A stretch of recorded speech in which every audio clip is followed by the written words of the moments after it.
In small-town Maine, police pursue the killer of a young mother for 20 years, waiting for technology to match their perseverance. A student disappears on his way to class. Bye. A ransom is demanded. Is it a kidnapping, con game, or something far more sinister? Detectives in Washington State must find a way to outsmart a killer who knows their every move before he slips through their fingers. Murders of passion can often lead investigators straight to a killer. But when the clues are few and the leads tenuous, detectives know they are searching for something emotionless. A killer who is cold-blooded.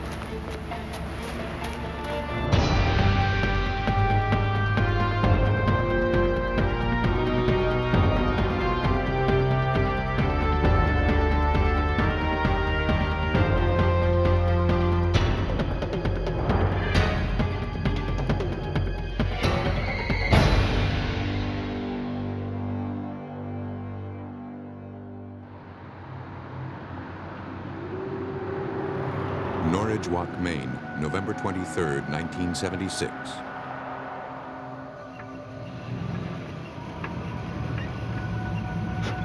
Police discover a car in the bushes near River Road. The engine still running. There was no one in sight.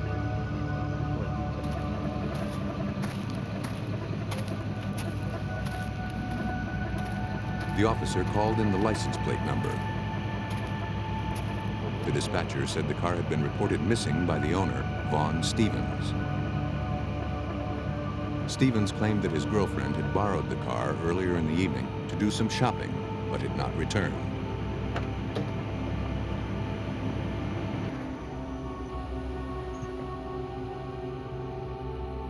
Inside the vehicle, the officer discovered blood on the passenger seat.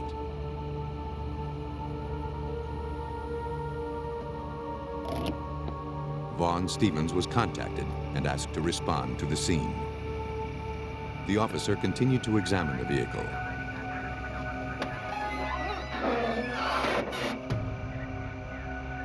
Inside the trunk, partially covered by a jacket, he discovered the body of a woman.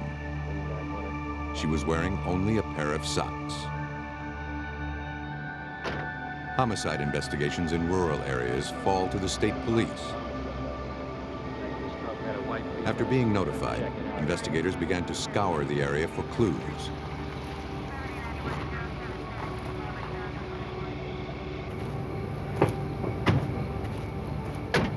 When Vaughn Stevens arrived with a friend, he positively identified his car. His friend had to identify the victim in the trunk. She was Stevens' girlfriend, 30-year-old Janet Baxter. Distraught, Stevens was allowed to leave the scene. Maine State Police Detective Chick Love continued his investigation. In the car, we found the groceries that she had purchased at the store that night. We found the sales slip, the cash register tape that told us what store she was in and exactly what time that she was there. The coroner's autopsy revealed Janet Baxter had been shot in the head and chest with bullets from a .22 caliber handgun. She had also been raped. Biological evidence from her body was preserved for testing on glass slides known as slide mailers. The bullets and slide mailers were sent to the crime lab for further analysis. The car Janet had been driving also underwent a thorough investigation. Forensics experts dusted the exterior and discovered a set of latent fingerprints. In the trunk, a single hair was retrieved. Later examination showed it did not belong to Baxter.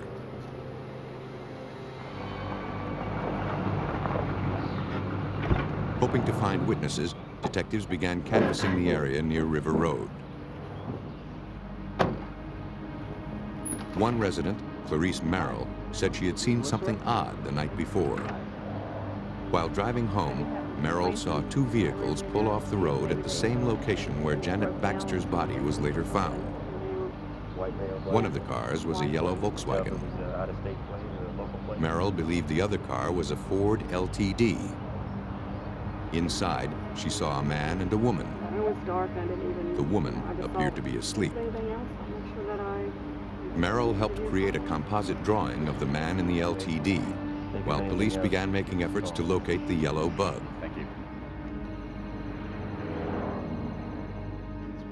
In most murder cases, spouses and significant others are always considered suspects. The victim's boyfriend, Vaughn Stevens, was questioned in depth the next day. He agreed to take a polygraph test. He told police that Janet Baxter worked as a nurse and had recently been through a bitter divorce. No, sweetie, you need to get back to bed. She had custody of her daughter, Julie. Let me help you with that. You got that? Around 9:30, Janet decided to go to the store. Stevens' car was blocking the driveway. He gave her his keys. All right. Janet said she would be back in a few minutes. Around midnight, she didn't show up. When she failed to return, he phoned police. The polygraph test indicated Stevens was telling the truth. Detectives also questioned Baxter's ex-husband, We're investigating a homicide that happened on November 23rd. but he had a solid alibi, and like Stevens, he was dismissed as a suspect. I was working that evening. Investigators continued searching the area for a yellow Volkswagen. Can I help you? Good evening. I'm Detective Chick Love. I'd like to ask you a few A questions. local resident, Galen Lessard, owned a similar car. I'm not involved in this.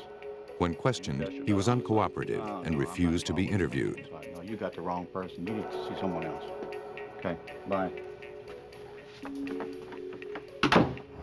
Investigators probed Lessard's background.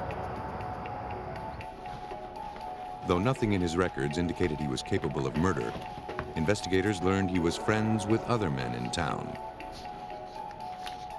Their records told a different story. One was a suspect in the murder of a college co-ed 5 years earlier. Another slightly resembled the composite drawing Merrill had helped police assemble. But none of these men would talk to authorities. The investigation threatened to turn cold. On November 28th, almost a week since the murder, an officer noticed a white sedan parked at exactly the same spot where Janet Baxter's body was found. A man was standing outside the car. He appeared to be looking for something. The officer noted the registration and passed it along. Investigators ran a check on the plates and learned the car belonged to a man named Albert Cochran. A background check revealed that Cochran had done prison time in Illinois after pleading guilty to murdering his wife in 1964.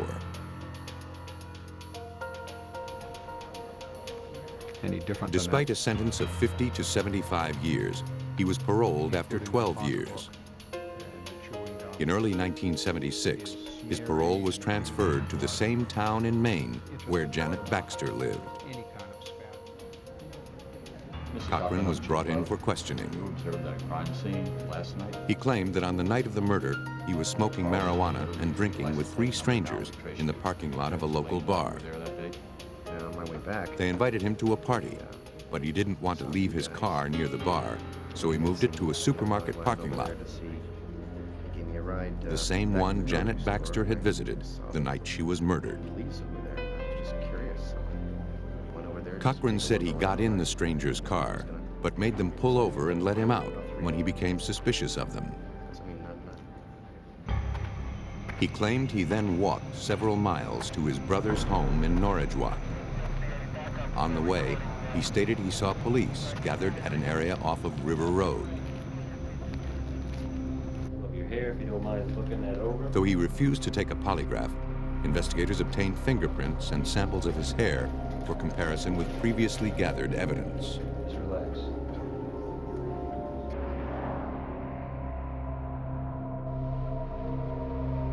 Cochran's fingerprints were examined and compared to those lifted from the exterior of the car in which Baxter was found.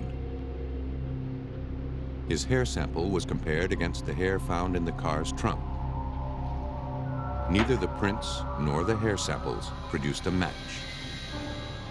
There was no hard evidence pointing to Cochran as the murderer. The investigation hit an impasse. For the next 20 years, the case was passed down through dozens of detectives, each one running into the brick wall presented by the lack of hard evidence. It seemed Janet Baxter's death would never be solved.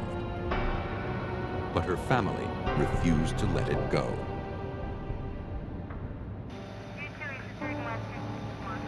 "20 years had passed since the murder of 30-year-old Janet Baxter in the small New England town of Norridgewock, Maine. During those years, no arrests had been made. Robert McCleary, Janet Baxter's father, was determined to keep the case alive, no matter how long it took to solve. Every year on the anniversary of his daughter's death, he would call police headquarters.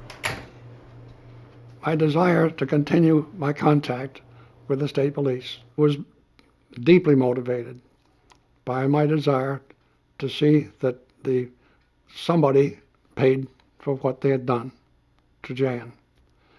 That somebody was not going to get away with murder, and that to continue to seek the information, to continue the investigation, and to give us some sense of closure. In 1996, the case was handed over to Maine State Police Detective Mike Mitchell.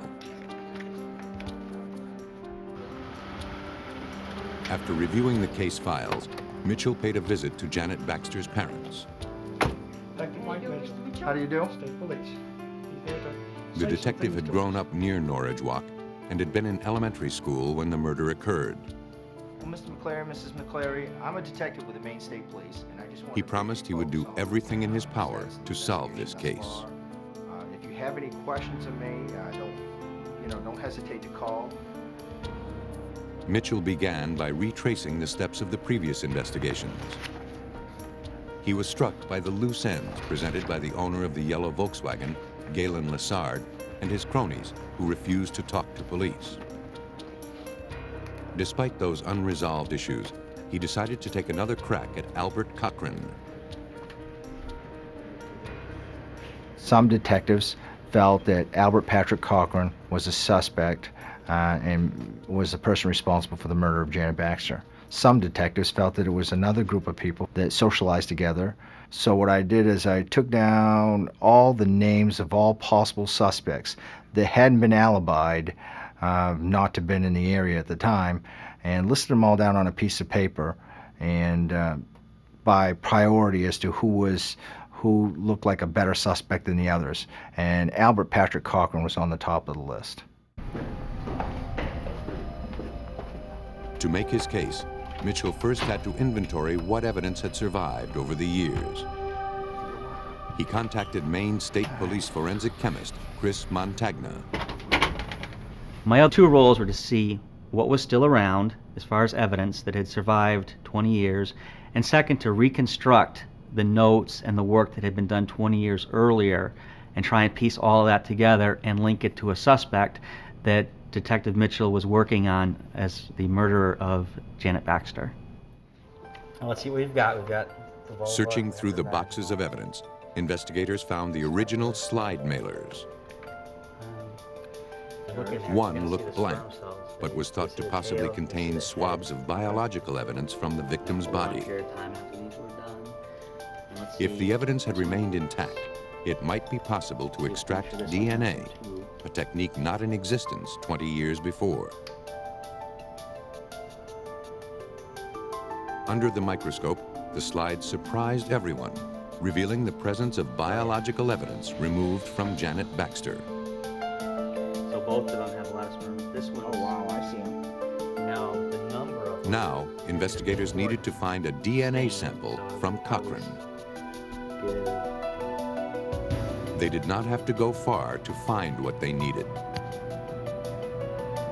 The sample of Cochran's hair collected in 1976 was also preserved in the file. But would the hair have viable material for DNA testing? Forensic DNA specialist David Munich was given the assignment. These head hair samples were known head hair samples. When they're collected, they're actually plucked from the head, and they have skin attached to the hair root, as opposed to hairs that are cut or hairs that just naturally fall out of your head. Both samples provided ample material to perform the DNA tests. When the tests were concluded and the comparisons made, the results were overwhelming. The DNA tests showed there was only one chance in 37 billion that Janet Baxter's killer was somebody other than Albert Cochran. Munich called Detective Mitchell with the news.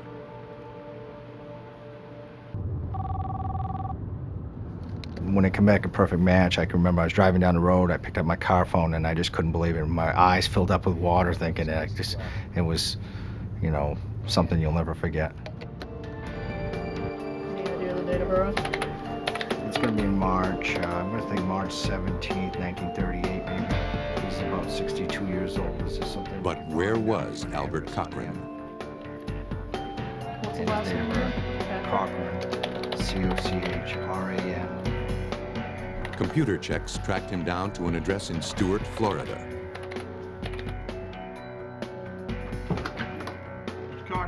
On the morning of March 17, 1998, Detective Mitchell and Florida police arrested Cochran at his home. He was extradited to Maine to stand trial for the murder of Janet Baxter. Based on the evidence gathered over 21 years earlier, detectives believe Cochran had seen Janet Baxter alone in a deserted grocery store parking lot. His prior history of violence reasserting itself, Cochran seized the opportunity to abduct his victim, later raping and killing her. On May 20th, 1999, it took a jury only 2.5 hours to find Albert Cochran guilty of first-degree murder. He was sentenced to life in prison, this time without the possibility of parole. Murder is not the only cold-blooded crime. In South Dakota, a mother's only son is held for ransom. Aberdeen, South Dakota, May 8, 1985. 20-year-old Michael Kinney left the home he shared with his mother, Sandra McNeil, to attend classes at Northern State College. Yeah, I've been working hard on it. All right, I'll be back. Okay. Bye.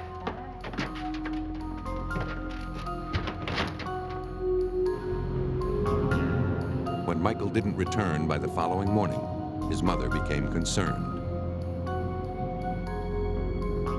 She decided to look for her son. Near the house, she found Michael's car parked on the side of the road.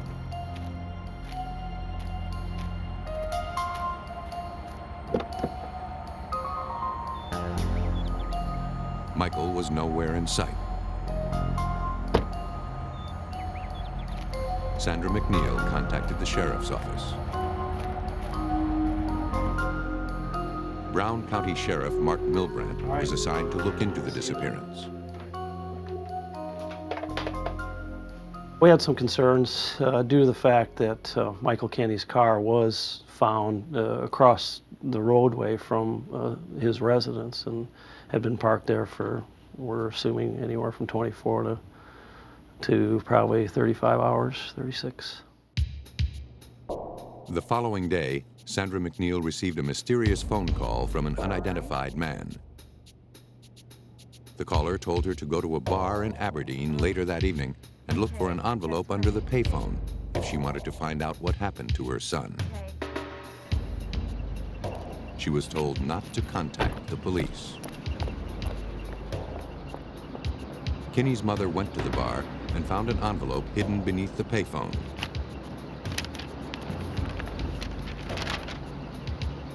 Inside was a ransom note demanding $200,000 in exchange for her son.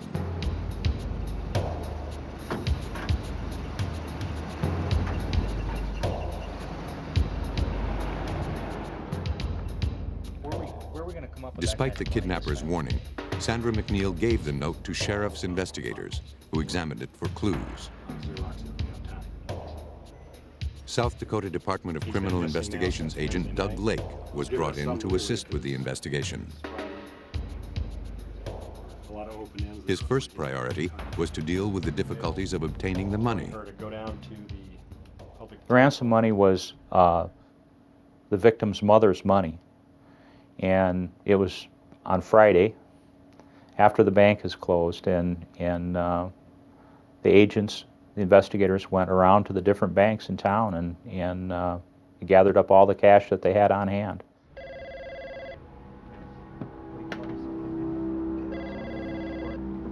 Three days after her son disappeared, Kinney's mother received a second phone call. Hello? This time, investigators were listening.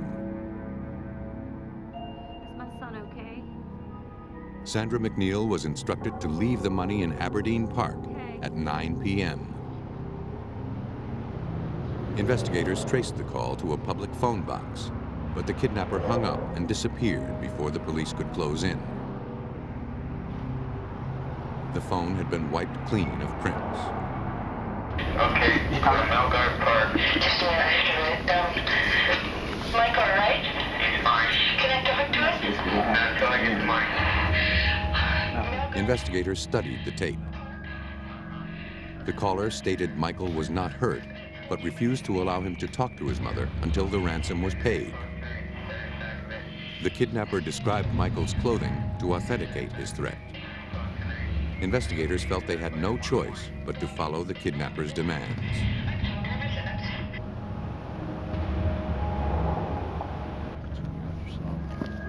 The money for the ransom was bundled and placed into a briefcase. Investigators also placed a hidden tracking device inside. An undercover female police officer made the ransom drop as scheduled. A short while later, the briefcase was retrieved by a man who then ran off with more than he bargained for. Police quickly followed.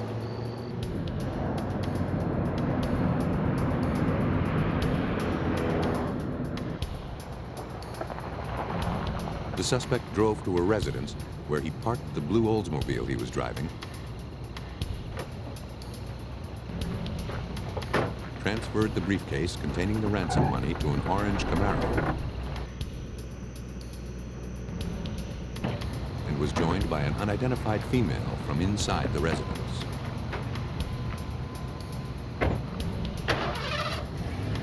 Led by the tracking device, agents followed the suspects across the Minnesota border.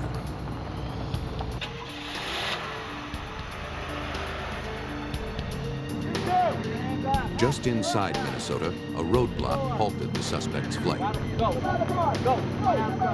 They were ordered out of their car and arrested.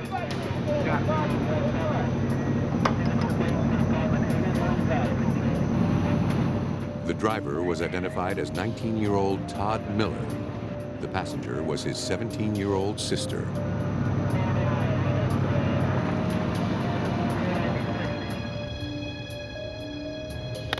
Agents retrieved the briefcase from the Camaro's trunk. We got something here. The car was closely examined for clues, but there was no sign of Michael Kinney or any other leads to his whereabouts. The money. I'm telling you the truth. Investigators questioned the suspect separately.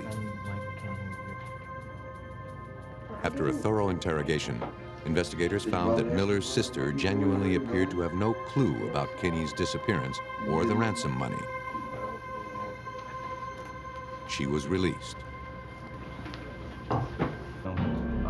Todd Miller told police a drug dealer named Bob Jacobs had asked him to pick up a package and deliver it to him in Minnesota. Miller claimed that in return, Jacobs had promised to help him financially.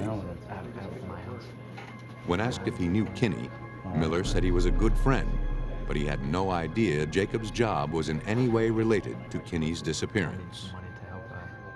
Miller's story provided investigators with an opportunity.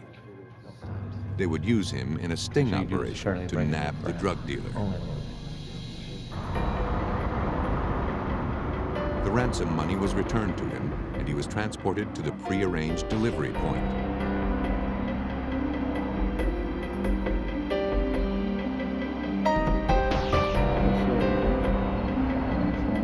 Jacobs never appeared.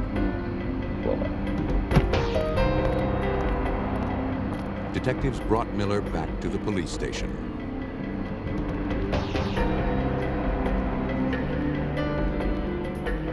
The following day, Miller admitted that Jacobs' story was a lie. The kidnapping had been a hoax.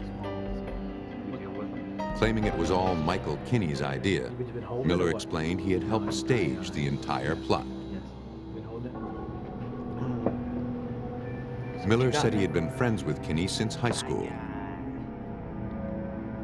Alleging Kinney dabbled in various drugs and wanted to move to Canada, Miller stated he was recruited into the kidnapping scam as a way to help Kinney finance his planned relocation. Detectives put Miller through an extensive polygraph test. Did you harm Michael? The results of the test were inconclusive, but tended to show the overall truthfulness of his statements. That meant Michael Kinney was alive and on the run.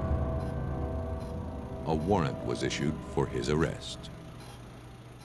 Do you live at 123? Police in South Dakota continued their search for 20-year-old Michael Kinney.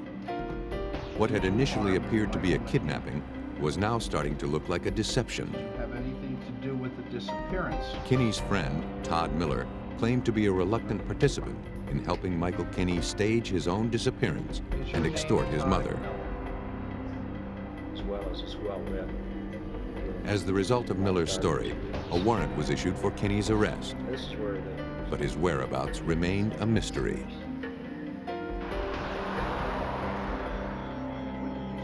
Detectives questioned Kinney's girlfriend. She told them she was with Michael the night before he was reported missing. He had dropped her off at her house after they had been out for a pizza and soda. She had not seen or heard from him since. Weeks later, an Aberdeen farmer made a startling discovery. After noticing a foul odor coming from an unused ice house on his property, he entered the building.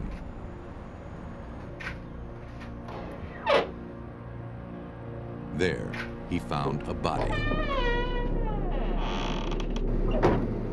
Police were immediately called to the scene. Though the body was badly decomposed, investigators found evidence of 3 bullet wounds and what appeared to be blunt trauma injuries to the victim's head. The farmer had no idea who the victim was or how the body ended up in the ice house. Through dental matches, police would soon learn the victim's identity. They had found Michael Kinney. It was a big impact on us. You know, all of a sudden we went from a possible theft by deception warrant to a kidnapping murder, a homicide. At the autopsy, the cause of death was determined to be a bullet wound to the aorta. Fibers, perhaps from a rug, were collected from the victim's clothing. It was estimated he had been dead for 2 to 3 weeks, possibly from the time of his disappearance. With Michael Kinney dead, the investigation shifted back to Todd Miller. For investigators, it was clear that he was the killer, but now they had to prove it. To determine if he had written the ransom note, he was returned to the police station to provide handwriting samples. While waiting for those results, warrants to search Miller's cars were obtained. Investigators discovered that the blue Oldsmobile Miller used to pick up the ransom money had been recently washed. However, detectives managed to find 2 hairs that had survived the cleaning. Fiber samples from the trunk were also collected. Next, the interior of the trunk was treated with luminol. This process revealed evidence of blood, but the samples were too deteriorated for analysis.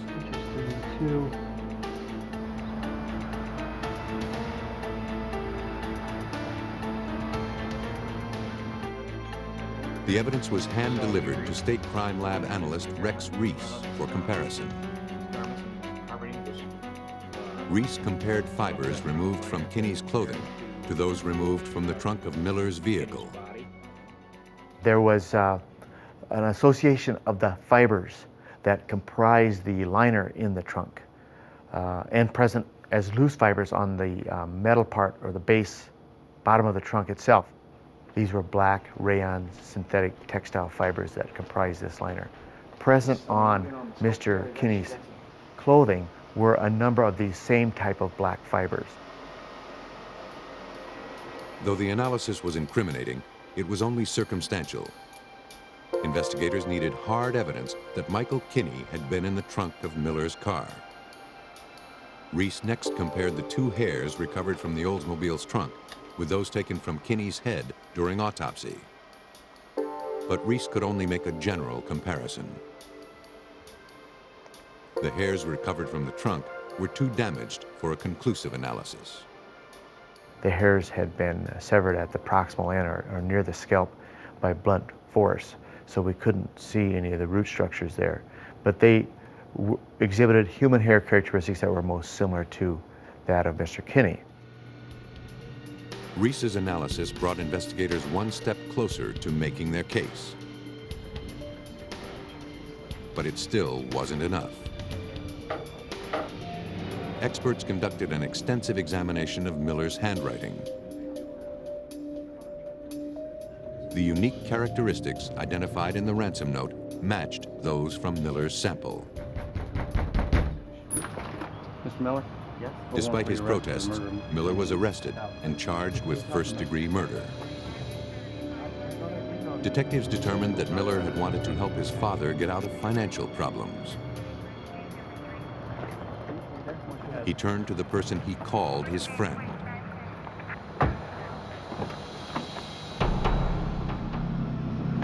On the night of May 8, 1985, Michael Kinney dropped off his girlfriend and headed back home. Police theorized that he was flagged down by his friend.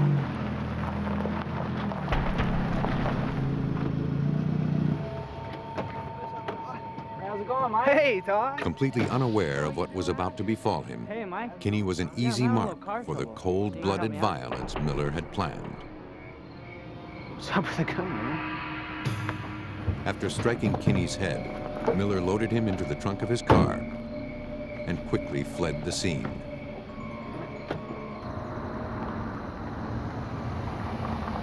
Miller drove to an isolated farm, where he then shot and killed the still unconscious Kinney.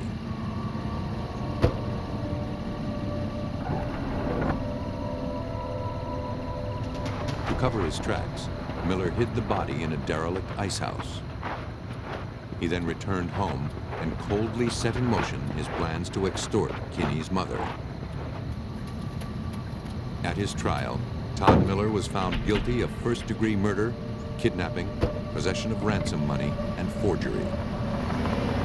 He received 2 life terms plus 20 years. In a community near Preston, Washington, another missing persons case was to turn deadly. On September 4th, 1996, Rex and Shirley Wren reported their son, 35-year-old James Brad Wren, missing. They told police that their son's roommate, Emmett Marcel, was known to be violent. The parents told police that 2 months before, Marcel became enraged at their son while the two were working on the house they shared together. Wren left the residence so Marcel could cool off. When Wren returned later that night, Marcel shot him in the leg. Oh my God! Their son had refused to press charges. The information was enough for police to open a missing persons investigation. A background check revealed that police had been dispatched to Marcel and Wren's residence several times before to settle angry disputes between the two men. On August 10th, a month after the shooting, Wren called 911 to file a formal complaint against Marcel for another incident. He had not been seen since. Assigned to the Major Crimes Unit of the King County Sheriff's Office, Detective Denny Gula headed the investigation to locate the missing man. The last time he was seen was with a King County police officer. There was a disturbance at his house, and Sergeant Bachmeyer, the patrol supervisor at that time, had contacted him at home and transported him to the Fall City substation. Gula began by reviewing the responding officer's log of the August 10th incident.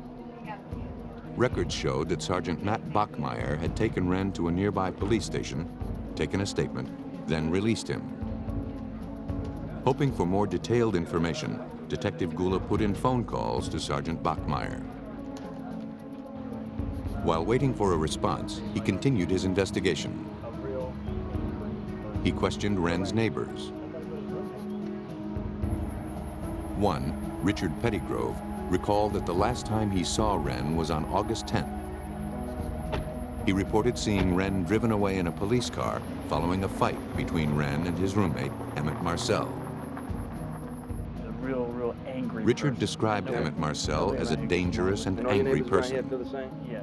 All of the neighbors felt certain Marcel had something to do with Wren's disappearance.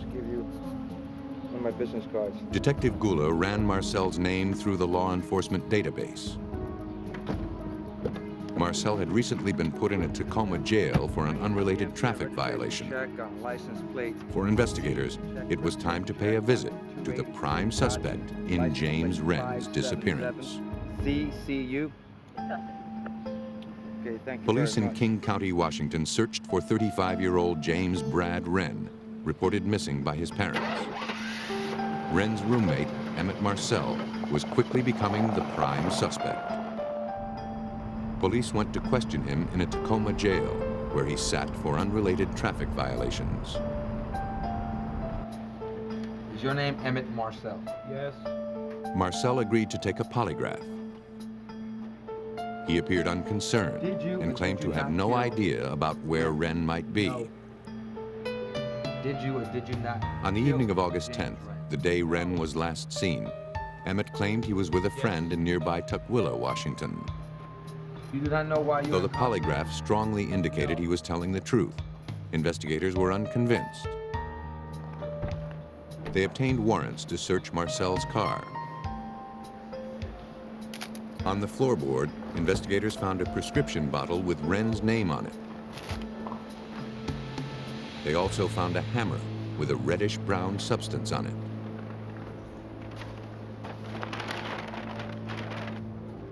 In the lab, samples of the reddish-brown flecks on the hammer were tested, but no conclusive results could be reached. The samples were too deteriorated. The case against Marcel seemed to be going nowhere. A search warrant was obtained for Marcel and Wren's residence. See anything else out of the unusual? Inside, a suspicious stain on the carpet drew the investigators' attention. Samples of the stain were preserved on swabs. Detectives hoped this was the break they needed. We're thinking that this is a pretty substantial piece of evidence. We sent it off to the crime lab for processing. And what we find out is that it's bovine or cow's blood. With no physical evidence tying Marcel to Wren's disappearance, he was eliminated as a suspect. They hoped that Officer Bachmeyer, who had taken Wren's statement on August 10th, could shed some light on the disappearance. After several weeks, Bachmeyer finally contacted detectives and came in for questioning. He apologized for the delay, saying he was under a lot of pressure, which was recently compounded when his home had been burglarized and set on fire. In fact, he explained that when he responded to the 911 on August 10th, he recognized Wren. Bachmeyer was certain Wren was the person he had seen fleeing from his house after it had caught fire. When Wren was brought in to file his complaint, Bachmeyer confronted him about the arson. Wren admitted to the crimes. But after writing out his confession, Wren stormed out of the station. For Detective Gula, Bachmeyer's story seemed odd. You know, people just don't storm off and walk out of the police station, especially when this person has just admitted to you to have burned your house down. Okay, now let's try to... Though it was unclear if Bachmeyer was involved in Wren's disappearance, investigators decided to take a closer look into the arson and burglary at his home.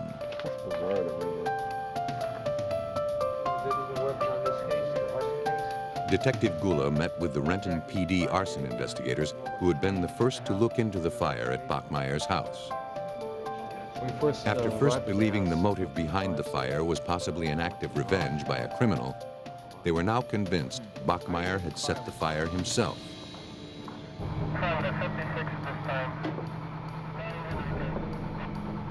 The arsonist had used flares stuck in plastic containers to start the blaze, a method that would give the perpetrator plenty of time to leave the scene before the fire actually caught. The investigation further revealed numerous valuable items, including jewelry, limited edition prints, CDs, and leather jackets, had been removed from the house prior to the fire and stored in the garage to avoid being damaged. King County Sheriff's Detective Sue Peters also worked the investigation. Basically, Renton police detectives were concerned and thought Bachmeyer possibly could be a suspect because one of the neighbor ladies had actually seen what she believed was Sergeant Bachmeyer leaving on his motorcycle in the middle of the night, and then several minutes later, his house is on fire. Due to all of the conflicting circumstances, Bachmeyer's insurance company had refused to pay his claim unless he took a polygraph, something he refused to do. He was stripped of his badge and gun and was suspended from the department. He was now the prime suspect in Wren's disappearance. But police had no motive and no body to suggest a crime had taken place.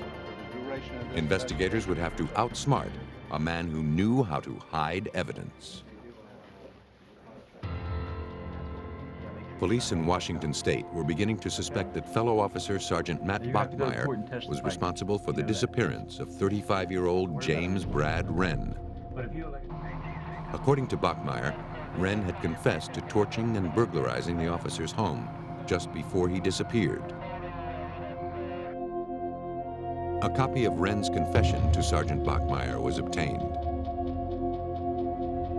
Each page bore Wren's signature. The statement and the signatures, however, appeared to be written in a different hand.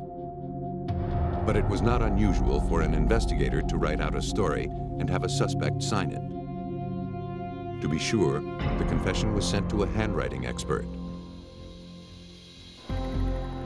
Examiners determined that the signature at the bottom of each page was in Wren's handwriting, while the statement itself was in Bachmeyer's. But the analysis revealed something more interesting.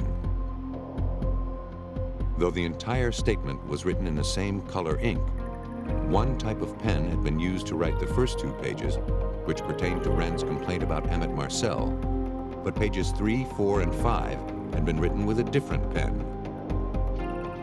Those pages contained Wren's confession to the arson and burglary. For investigators, a clearer picture was beginning to emerge. It was my belief that Brad Wren was going to be used as the suspect of the arson, which he was according to Sergeant Bachmeyer. And, you know, the case is really all tied together, that Sergeant Bachmeyer was becoming the focus of the arson of his own home, and so he needed to find someone that he could say set his house on fire to clear him. So he picked Brad Wren, who led a very simple life. Search warrants were obtained for the patrol car Sergeant Bachmeyer used on the evening of August 10th. Small reddish-brown stains were found on the back seat and armrest of the patrol car. The rear seat covering was removed. Investigators were shocked to discover a much bigger stain in the foam padding. It appeared a large amount of substance had seeped through the upholstery and into the cushion. Samples of each stain were taken to the crime lab. They all tested positive for human blood. When confronted about the evidence, Bachmeyer stated Wren had experienced a nosebleed while in the patrol car. You being the one. Police didn't buy it. Examiners developed experiments to determine how much blood it would take to leave such a large stain under the patrol car's rear seat. By using different amounts of human blood to soak back seats from similar patrol cars, criminalists ascertained the absorption rate of the foam padding and the amount of blood needed to make a similar size stain. They determined that a minimum of 200 milliliters, or nearly a cup of blood, was involved. Far more than even the worst nosebleed would produce. Examiners had to prove that the blood in the patrol car came from Wren. But without a body, there were no samples to compare. It fell to forensic chemist Kim Duddy to find a way around that problem. Both his biological parents were still alive and were willing to give blood samples. So our DNA unit took the blood samples from both his biological mother and father and tested it to the question stain on the seat from Bachmeyer's vehicle. The DNA analysis showed that the blood from Bachmeyer's patrol car had come from the biological child of Rex and Shirley Wren. Even without a body, the evidence was now overwhelming that Sergeant Matt Bachmeyer was responsible for the murder of James Wren. The veteran police officer was arrested. If any doubt remained, it was cleared up on February 2nd, 1997, less than 3 months after Bachmeyer's arrest. Bone and clothing fragments were found near a secluded cul-de-sac in Cougar Mountain Park. Among the most identifiable pieces were a skull and a red, white, and blue cast. Keys to the gated park were found on Bachmeyer's keychain. Police believe that Sergeant Bachmeyer's scheme to make some easy cash by setting up a phony arson of his home backfired when his insurance company became suspicious. He needed to prove to them that criminal forces were out to get him.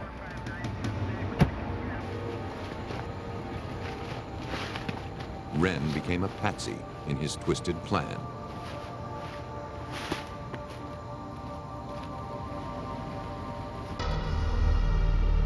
Sergeant Matt Bachmeyer was convicted of first-degree murder and sentenced to life without the possibility of parole.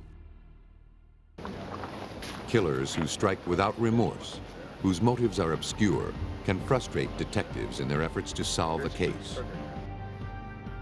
But dogged investigation, coupled with patience and the ever-advancing scientific methods of the crime lab, can often produce results, no matter how cold-blooded the crime.